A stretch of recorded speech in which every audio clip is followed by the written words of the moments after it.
Hey, do me a huge favor before you start this episode, and please rate and review this show. By doing this simple task, it helps me rank higher on the podcast charts and helps me reach more entrepreneurs who are looking for free content like this. It will take you less than 30 seconds of your time. Thank you in advance, and I hope you enjoy today's episode. Damon Burton is having tremendous success with his company SEO National. In this episode, we dig into his family, his exit strategy, work-life balance, and how his kids see their family dynamics in relations to other. This is part 4 of the 5-part interview with Damon Burton. What's your favorite thing about your job right now? 30 seconds or less.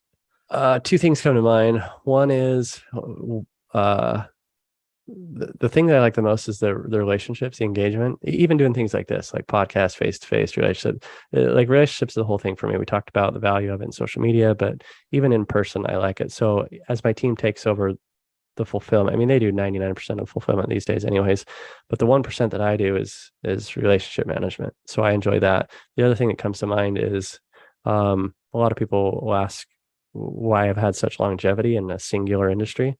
And I've kind of narrowed it down to two things. One is that it's consistent enough that I know what I'm walking into day to day, and I can confidently come in and fulfill on it. And then the other thing is it's changing frequently enough that it keeps it new and sexy and attractive. That's beautiful. Do you have an exit strategy, or is this I still love it. It satisfies my soul or spirit, so let's just keep going? Or A little bit of both. So I intentionally did not quantify the dollar amount I would need to have a satisfactory exit because I didn't want to take the lazy way out, because I was afraid if I saw the number and I hit it, then I would just sell. So for a long time, I didn't quantify it. I only quantified it about a year or two ago. And what was funny is, it was about 2 years ago. And what was funny is after I quantified it, I exceeded it in 9 months. And so since then, we've outpaced it significantly more too. And so I could exit at any time, but I don't currently have an interest. But I think what we're going to do, and my CEO and I have talked about this to incentivize him and things like that too, is okay. Well, why don't he continue to take over more of the agency operations, and then I can double down on the areas that I like that we've talked about, the relationships, and then the funnel world. And like I said, I got the stack of books over here of things I haven't implemented. yeah. So as soon as we're almost there, by the end of 2022, he'll probably have the entirety of the agency under his wing.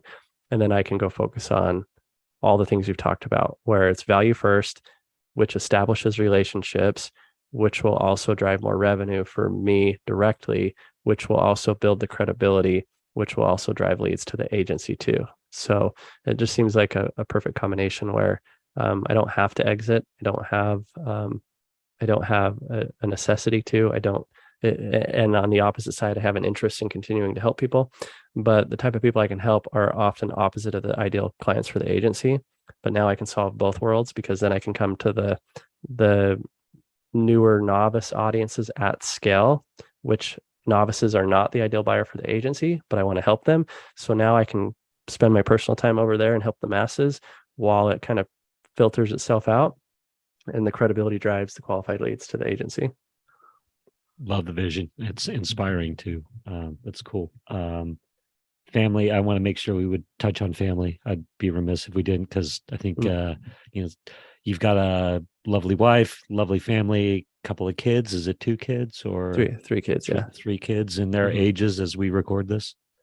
2 boys, 8 and 11, and my daughter's 5. Fantastic. And 30 seconds, like what's your favorite thing about family, or riff? Give me a riff on family. So I'm the oldest of 7, and so I saw very quickly, how fast time goes.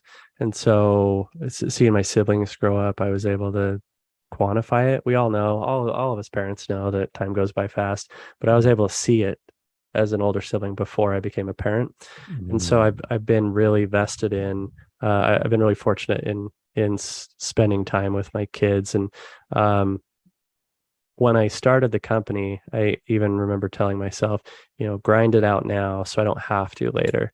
And I certainly have my days and weeks, and it goes in waves where you work more than you should or get up early. But the freedom of time is probably the thing that I'm proud of most. Once you get your financial basic needs met, then your priorities change. And so having that established to then be able to give me the freedom of time is something I really value. So I've never missed any of my kids' soccer games, basketball games. We had the inner circle thing last week, and I left a day early so I could go watch my daughter's dance recital. What was interesting when we were up there is Sean Whalen, the guy that built Lions Not Sheep. You either love him or hate him. And he came in, and whether you love him or hate him, he's a really compelling guy and has a lot of valuable insights in certain contexts. And the main thing that he talked about was fascinating, and it was what the hell are you doing with your lives, people? Like, let's not talk about money. Like, all of you in the room have accomplished some sort of level of success. Are you at your kids' soccer games? Are you at this? Are you at that? And all the things he checked off were all the things that I've proactively focused on over the years. And it was really, for me, it was really special to have that validation. Even now, as we talk, I squeezed in this time very strategically because yesterday I flew my wife out to Tony Robbins. She's in Florida for 4 days because now I can help her go through, process her traumas and figure out who she wants to be in life and who she is outside of a mom and a wife. And so I just made a post. It was either yesterday or this morning, can't remember.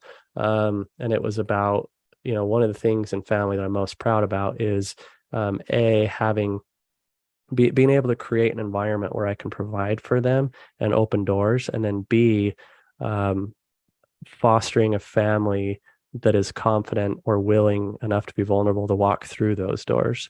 So it basically boils down to lifestyle by design. That's amazing. I love the way you describe that, creating the doors and the confidence to walk through. That's beautiful.